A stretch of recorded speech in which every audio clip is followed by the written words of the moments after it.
More Tiny Power next week. EVE Online is one of the granddaddies of the MMO world, offering its extremely dedicated players a vast universe of overwhelming possibilities for over 10 years. And now the series is branching out and getting down and dirty with FPS in Dust 514. Welcome, soldier. You're about to jump into a galaxy of opportunity, wealth, destruction, and death.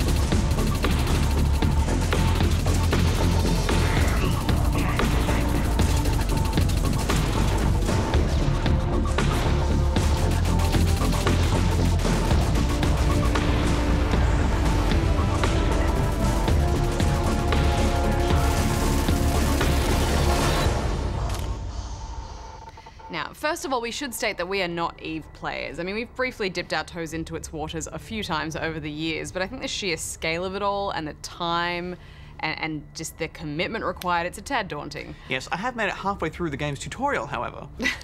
The EVE community are some of the most dedicated gamers around the world. They even have their own government called the Council of Stellar Management, and every now and then the developer flies elected members from this government to Iceland to talk about potential changes in the game, and if that is not dedication, I don't know what is. Yeah, so we apologise to the die-hard EVE fans out there, but your game is massive and intricate and complicated, and we'll probably say something wrong or miss some amazing fact somewhere along the way.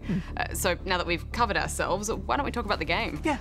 So Dust 514 is an online-only shooter which at first glance doesn't seem particularly different from any other team-based shooter out there. But it is free to play, and it's great to see more quality free-to-play games coming to consoles. Yes, there's your standard classes, assault, medic, snipers, and matches are played out on fairly large maps, usually with 16 players a side.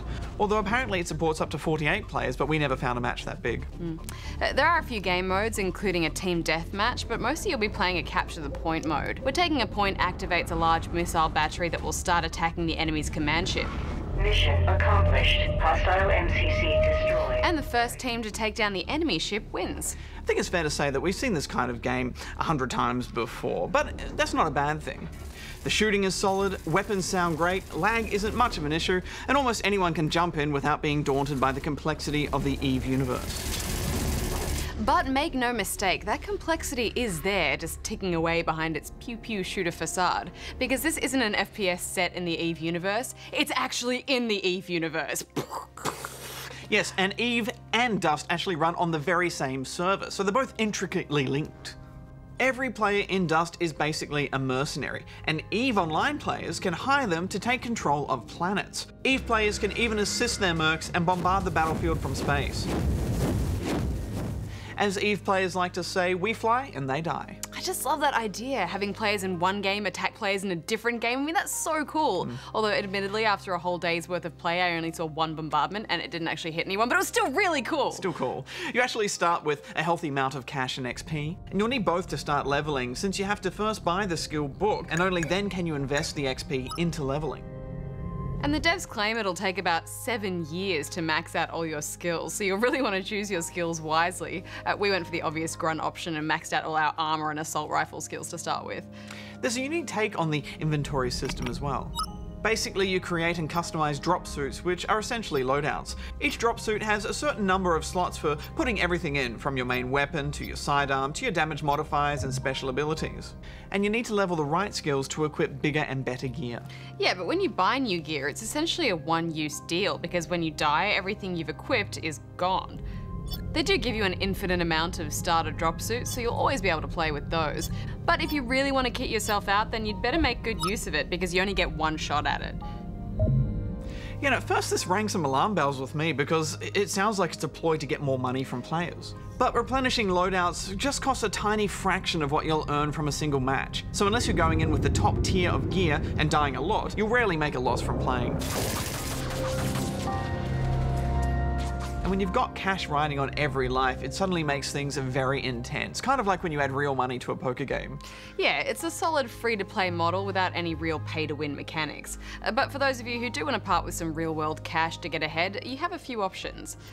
You could buy a pack which gives a variety of loot, like an endless supply of one drop suit and assault rifle that are marginally better than what you get for free, as well as a bunch of premium currency known as Aurum. And you can simply buy bundles of premium cash if you want. You can spend Aurum on gear that you wouldn't normally be allowed to use because it's a bit high level. And while that may seem like an easy way to get ahead, anyone who invests the time and actually levels up their skills will end up with access to a wider selection of quality gear.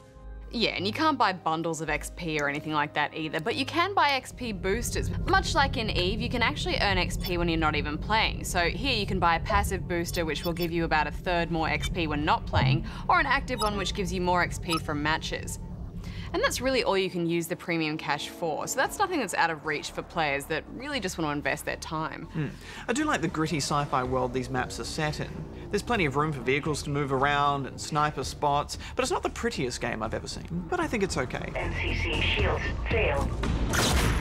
It's interesting that it's a PS3 exclusive. Yeah, I mean, you'd think they would include at least a PC version, given that the PS4 is just around the corner and the uncertainty of backwards compatibility. You know, does this game have a limited shelf life? Yeah, I do like that you can plug in a mouse and keyboard though. That certainly helped me. I guess they looked at their community and thought, how can we expand this universe in a way that may get new players into it, and FPS is a way to do that. It's still strange that it's just on one console though.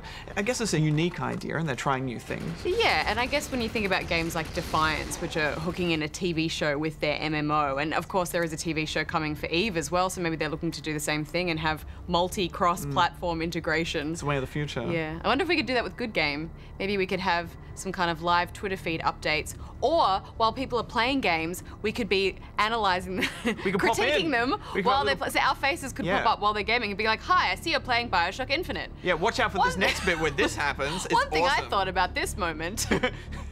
Oh, this next bit's Watch out for crap. that And then, guy. like the toaster guy in Mortal Kombat, we could just slide in and go, this bit's great, and then leave. Like the Microsoft paperclip. Yeah. Oh, the most annoying thing in the I world. think this is the worst idea we've ever had. Mission failed.